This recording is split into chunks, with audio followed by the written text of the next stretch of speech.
Good morning mga kalikot. So, panibagong araw, panibagong video tutorial na naman tayo.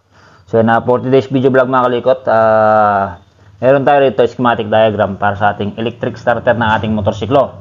So, paliwanag ko sa inyo, bawat connection, kung paano i-wiring or paano bawat i-connect. Yan. So, meron tayo dito mga kalikot, ignition switch, susian. Yan, then, ito, battery, 12 volts battery. Kaya naglagay din tayo rito ng neutral switch or gear selector switch mga kalikot. So kailangan natin to para sa mga mayroong dekambyo na motorsiklo. Yan, yung mayroong light indicator, yung may neutral. Tapos starter motor mga kalikot. Then dito, stop mo natin para makita nyo. Ito yung ating starter relay. Universal starter relay. Yan. Then, yan, starter motor na banggit natin. Ito yung push starter button switch. Yan. Tapos, naglagay tayo ito clutch lever. Kailangan natin to sa mga dekambyo na may clutch. So, nag-indicate tayo dyan. Ang kailangan natin dyan is clutch lever switch. So, yan. Kailangan sa connection yan para mapagana natin yung ating electric starter, mga kalikot. So, na battery operated na motorsiklo, meron siyang dalawang wire sa kanyang susian, which is itong live wire, yung positive, galing sa positive ng ating battery. Yan, may solid na red line. Tapos yung accessories wire, color black. Yan. So, kapag nagsusi ka or binuksan mo yung susian ng yung motorsiklo, nag-switch on ka ng susian, magkakaroon ng connection ng red wire at ang black wire, ang positive at ang accessories wire. So, yan ang connection yan mga kalikot. Okay.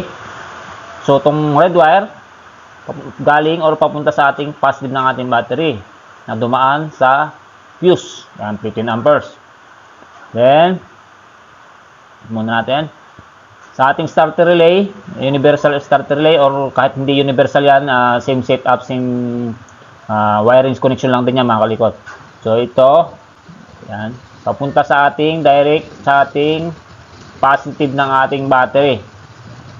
Hindi na dumaan sa fuse yan mga kalikot, direct na yan papunta rito sa ating starter relay. Galing sa positive natin battery.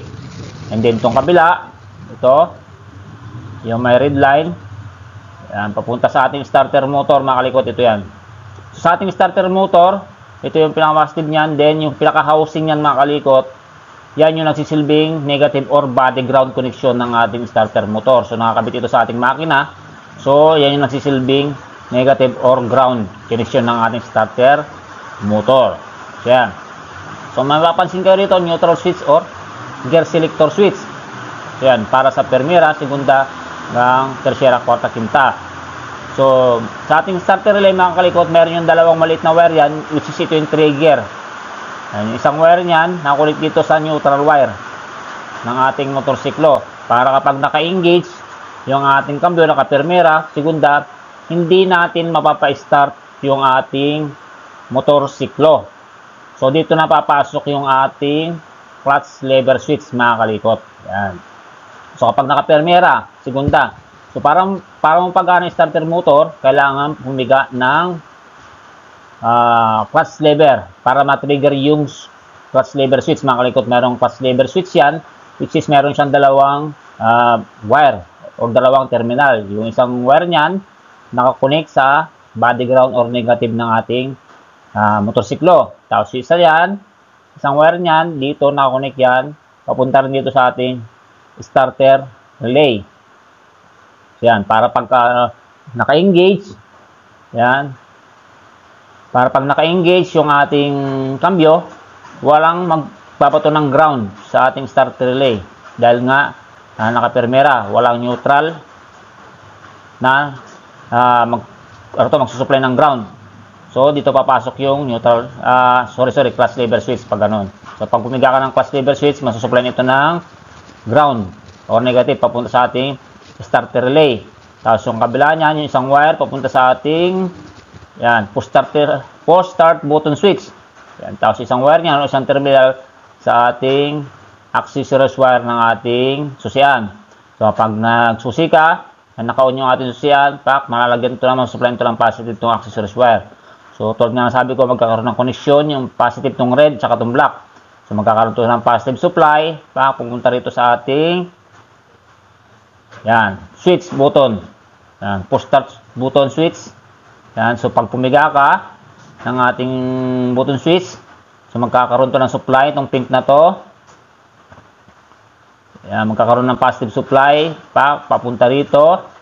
Yan, dahil ito may negative supply or ground supply. So makukomplete yung circuit ng ating starter relay. Dahil positive dito, nakakonect dito yung positive.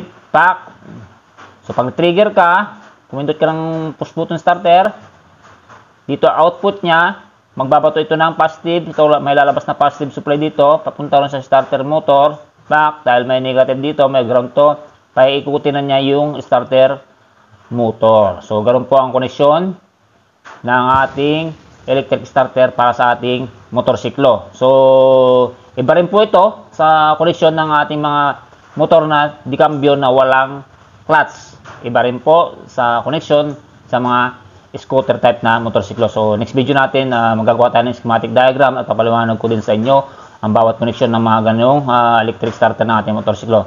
So yun lang mga kalikot, sana meron kayo tulad kung meron man. So yan, thank you. Mabuhay po kayo lahat. God bless.